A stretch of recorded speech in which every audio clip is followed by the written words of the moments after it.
ईश्वर के लिए उन सलाहों की ओर ध्यान दो जो प्रभु का यह सेवक तुम्हें दे रहा है। वह तुझसे कोई भेंट अथवा पुरस्कार नहीं चाहता।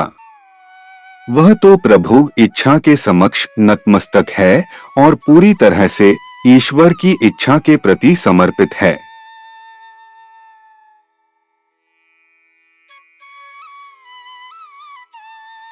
यह उद्धरण हमें सच्ची निस्वार्थ सेवा, विनम्रता और ईश्वर के प्रति पूर्ण समर्पण का संदेश देता है।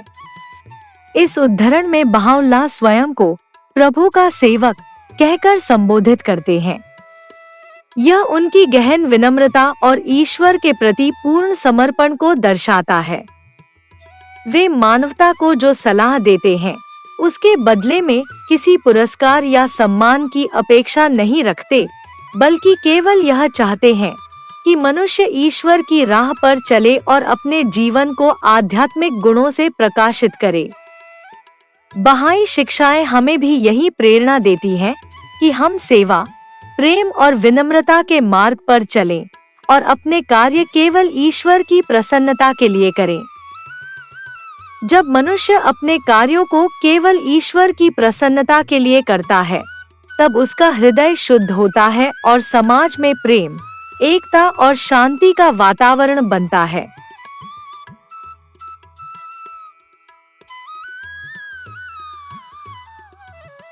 यह उद्धरण हमें यह भी सिखाता है कि मनुष्य को अपने अहंकार को त्याग कर ईश्वर की इच्छा के प्रति समर्पित होना चाहिए। अक्सर हम अपने कार्यों के बदले सम्मान या प्रशंसा की अपेक्षा रखते हैं, लेकिन ईश्वर के सच्चे सेवक का लक्ष्य केवल मानवता की भलाई होता है। वह सेवा को पूजा मानता है। आज के समय में यह शिक्षा अत्यंत महत्वपूर्ण है, क्योंकि संसार में स्वार्थ, प्रतिस्पर्धा और व्यक्तिगत लाभ की भावना बढ़ती जा रही है।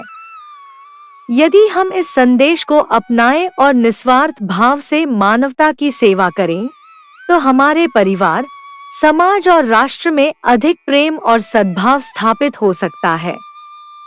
अंत में यह उद्धरण हमें प्रेरित करता है कि हम अपने जीवन को ईश्वर की इच्छा के अनुसार ढालें, विनम्र बनें और बिना किसी अपेक्षा के मानवता की सेवा करें।